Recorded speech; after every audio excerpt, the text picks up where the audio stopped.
Rồi, hôm nay mình nhận được cái tivi Samsung TV LED 32 inch ha. Tình hình là nó không có đèn nhưng mà không có màn hình, không có mở được màn hình, chỉ có sáng đèn thôi. Đây. Giờ cắm điện vô thử cho các bạn coi nha.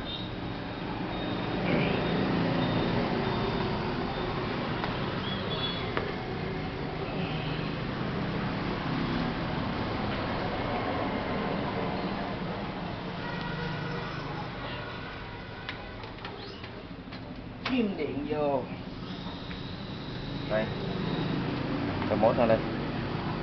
Giờ bấm này, nó đèn, thấy đèn nó sáng không? Đó, đèn cái này nó sáng nè.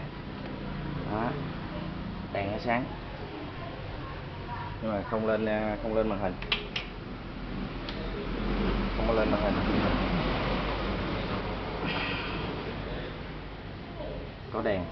Có đèn báo nguồn nè, không có lên màn hình. Rồi giờ chúng ta cùng nhau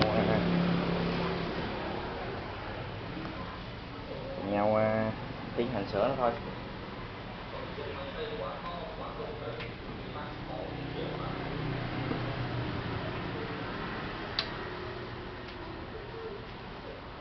Tháo nó ra.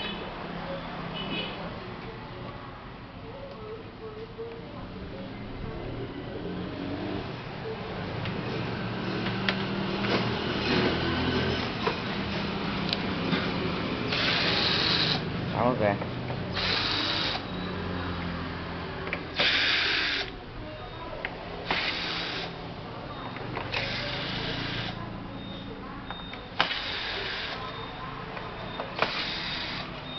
Samsung gì đây? Samsung UV32B600.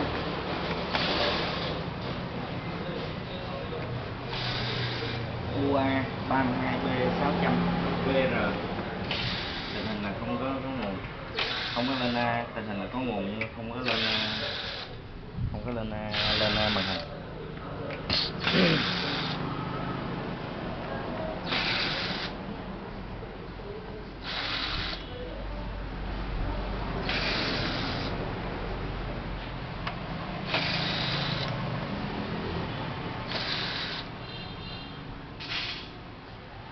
Ở đây là mình thấy nó quan sát là mình thấy nó ở đây có một cái đốm này, giống như là thằng lằn đáy nè. Đó, thấy không? Thì mình tháo ra mình mới đo kiểm tra mới biết là cái mạch cái bo này có gì không, ảnh hưởng gì không.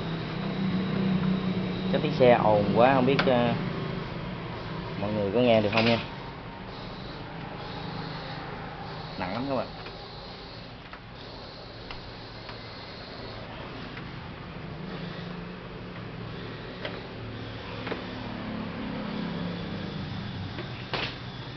Tivi này nặng lắm.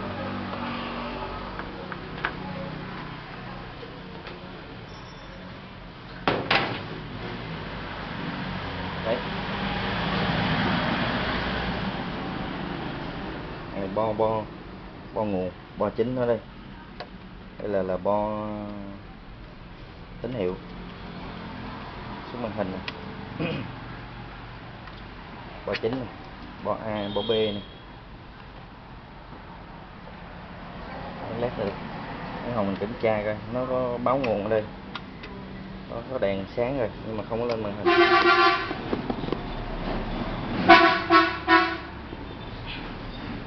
Tin rồi chứ bạn. Rồi sao trả? Tin lấy luôn. Ăn luôn hả? Hả?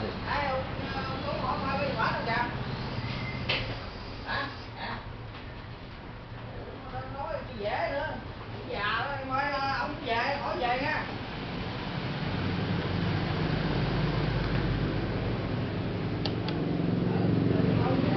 Giờ cắm cáp dây nguồn vô vì mình tiến hành mình đo nhanh thôi. Đo nguồn trước đi. Đấy.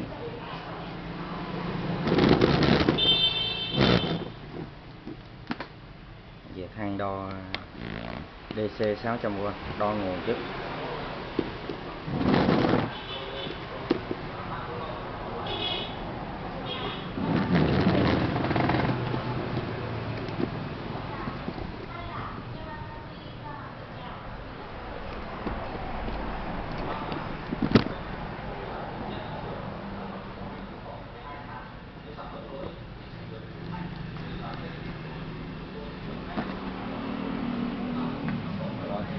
Tắt lên. 600V DC. Đây, đồng hồ để đi.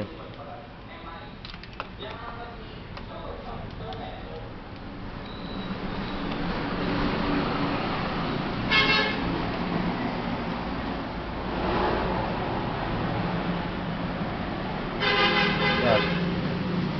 Tiến hành đo ha. Rồi AC có, chắc ăn là có rồi nó mới có đèn báo. Đây âm có các bạn, có 327 à, 300 mấy rồi phải không? Rồi đo cái nguồn nhận áp nó có chưa? Chưa có nguồn nhận áp. Nguồn nâng áp nó mất nguồn nâng áp rồi. Rồi đo nguồn 13V này. Chưa có nguồn 13V luôn. Vậy là nó mất. Giờ nó mất nguồn nâng áp này, nó sẽ không làm cho nó sẽ kéo theo là cái nguồn phía sau nó là nguồn 13V không có. Đo cái nguồn led đó không có chưa? Không có luôn. Đây nguồn led đây. Nguồn led nè. Đấy thấy không? Không có nè. Đo hai đầu tụ nguồn led nè. Không có nè. Rồi. Vậy là bệnh này là mà mình thấy rồi lẽ hai con.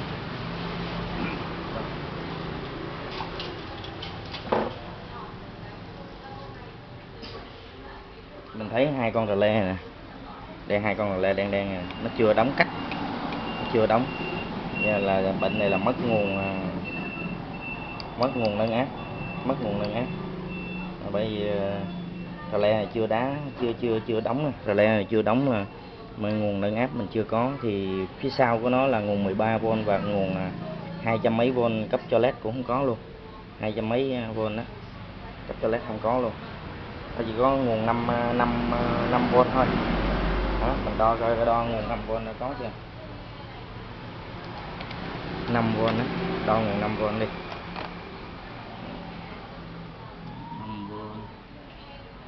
5V có chưa? Đây 5V có nè. 5V có. 13V ra. 13V mất. Chỉ có 5V thôi. Bởi vì nó mới sáng đèn đó. Rồi giờ vậy là bệnh này là do nguồn nha các bạn. Bệnh này do nguồn, mình xử lý nguồn trước.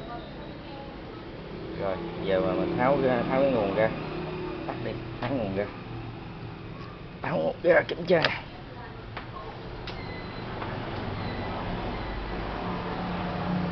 Lấy cái bóng đèn này. Cái bóng đèn này nè. Đèn tròn mình nè. Xả điện nó ra đi. Xả điện đây ra.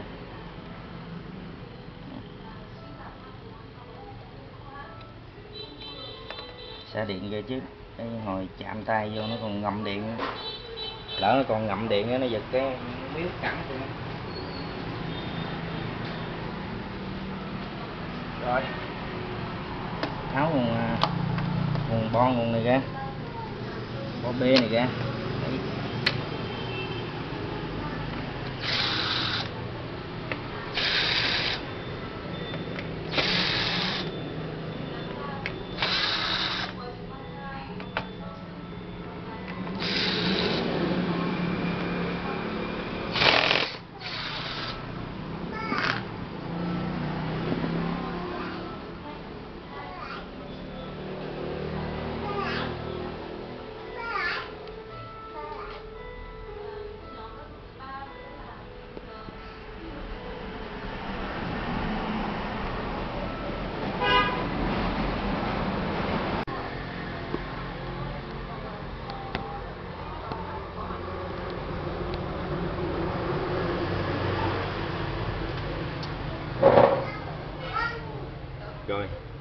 Sau khi đo kiểm tra thì tôi thấy cái nguồn cái rờ le nè, rờ le nè, tôi thấy cái đường mà 5V á, tại vì rờ le này nó xài 5V nè, mà có mờ quá không biết sao nữa. Đây cái nguồn 5V cấp cho rờ le nè, hai con rờ le nè, đấy cái nguồn 5V mà cấp cho nó đây nè, đường này nè, phóng lớn lên, mờ dưới ra.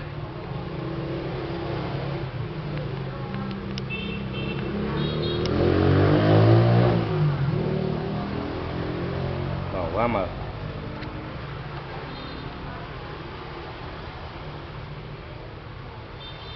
không coi được cái gì nữa.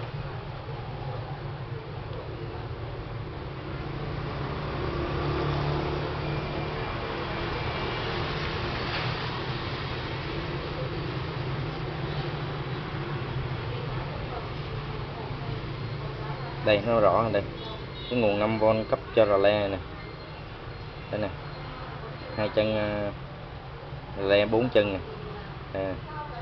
đây nè, hai con này nè, là tôi đã thấy tôi cào, tôi đo kiểm tra, tôi cào là nó bị đứt đường mạch,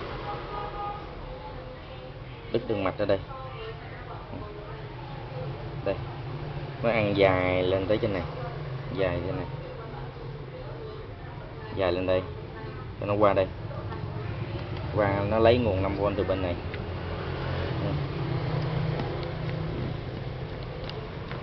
lấy nguồn 5V từ cái bên này nè, mà bây giờ bên này có 5V rồi, nhưng mà tại sao nó không có 5V để nó kích cho rờ le, thì tôi dò đường này thì thấy nó đứt, là nó đứt nguồn 5V ở đây, nó không, nó mất cái có một đường nó bị đứt, là đứt ở ngay đây nè, đây nè, ngay tay nè, chỗ này, nên chúng bây giờ tôi cạo xong rồi, bây giờ tôi dán, lấy con keo trong tôi dán lại, dán đừng cho nó sợ mình, sợ nó chạm chập thôi đó. Bây giờ mình chúng ta câu dây để lấy cái đường 5V từ bên này qua đây, là cho nó kích rờ le, nó để nó đá cho nó mở cái nguồn nâng áp này lên nè, cái nguồn nâng áp đây nè, hai con phét đây nè, hai con phét làm việc để nâng áp lên, tiến hành thôi.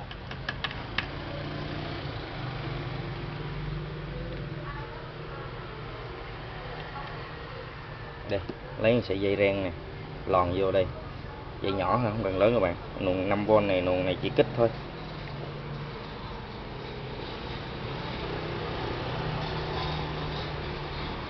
Nguồn dương, mấy cái đường này nó nhỏ quá, nó li ti quá, nhỏ quá, lâu ngày nó bị tan, bị oxy hóa, hoặc là bị chạy lâu nó nóng gì đó thì nó sẽ đứt đi, chứ nó không có chạm chập gì đâu, ít có trường hợp chạm chập đó.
Giờ xong nha các bạn, câu nối vô cái chân rờ le nè, đó, thấy không?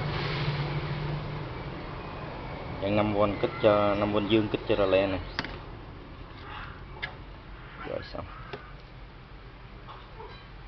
tay gác vậy thôi.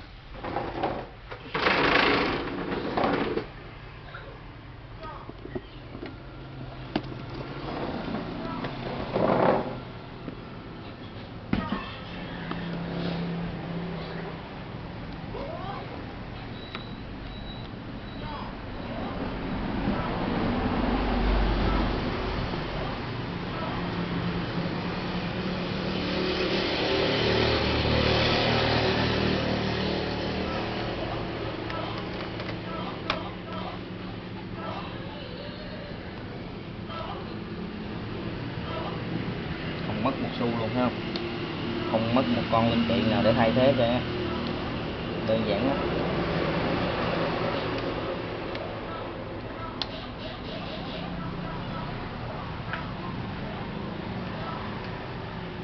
Có nhiều bệnh nó rất là đơn giản, mà có nhiều bệnh nó nhức đầu của nó lắm.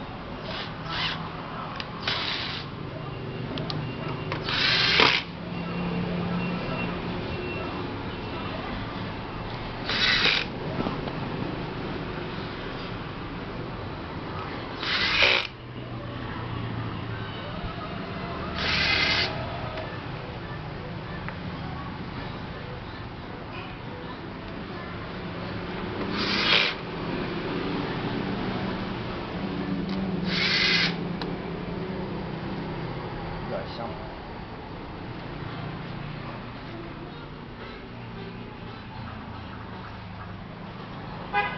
Đậy nắp nó lại. Cái đồ nè. Rồi đi coi phim đi, coi hoạt hình tiếp đi. Dặn sơ lại thôi. Về con ốc sơ thử. Chứ cái này lật ngược nó không được.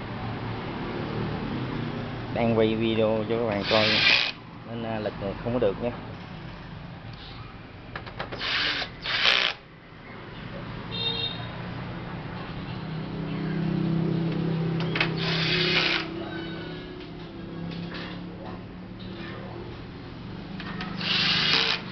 Đóng nắp lại mới cho các bạn coi được thôi.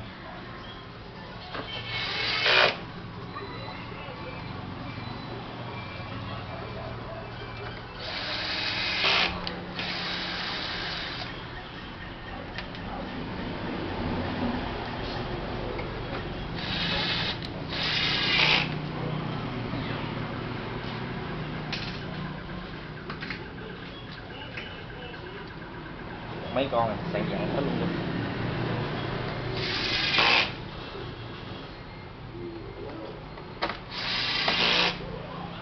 Vì lộn quá các bạn, yên tâm đi, có nguồn đó là ok rồi.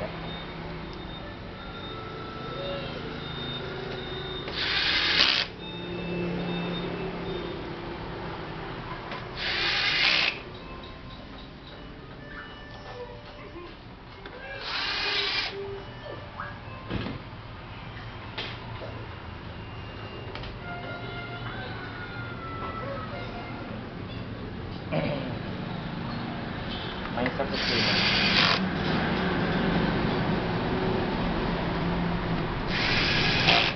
Đang quay hết pin. Sạc được xíu rồi quay lại quay tiếp.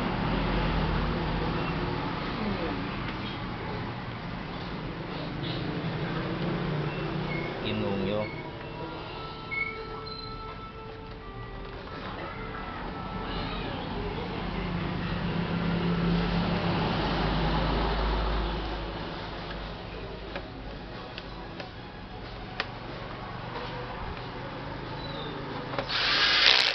Rồi xong.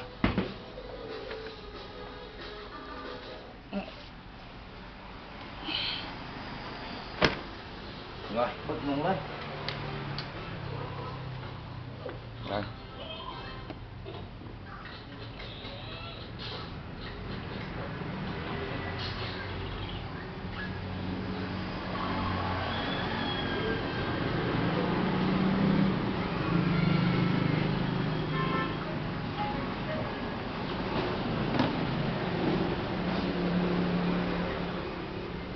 Rồi ok, đó thấy không các bạn, thấy không, lên đó, đơn giản, không mất một xu. Có một câu cọng dây duy nhất à, là nó chỉ là mất cái nguồn 5V để kích cho lệ đá thôi, lấy đá mà để mà lấy cái nguồn nâng để nó kích cho lệ đá, để nó kích cho nguồn nó chạy nguồn nâng áp á, nguồn nâng áp mất, nguồn áp mất thì nguồn 13V sẽ mất, nguồn 3V mất là nguồn led cấp cho led cũng mất luôn đó, và nó không hoạt động. Bây giờ chúng ta cấp cái nguồn cho led, cấp nguồn cho cái con relay đó nó đá, nó chạy thì dĩ nhiên thì mấy nguồn kia sẽ có thôi đó, đơn giản thôi các bạn. Khi video mình quay mình làm nó mờ quá các bạn thông cảm, thì cái máy quay này máy quay thôi, máy quay Sony mà hồi xưa, chứ không phải là máy quay bằng điện thoại hay máy quay phim cao cấp như bây giờ. Điện thoại nó còn đỡ, còn cái này nó dở hơn điện thoại nữa. Sony nặng lắm các bạn, nặng dữ lắm, nặng, hàng này cũng hàng hiệu á, chứ không phải giống như hàng xách tay làm sao này. Thôi gì thôi, tới đây thôi. Slim.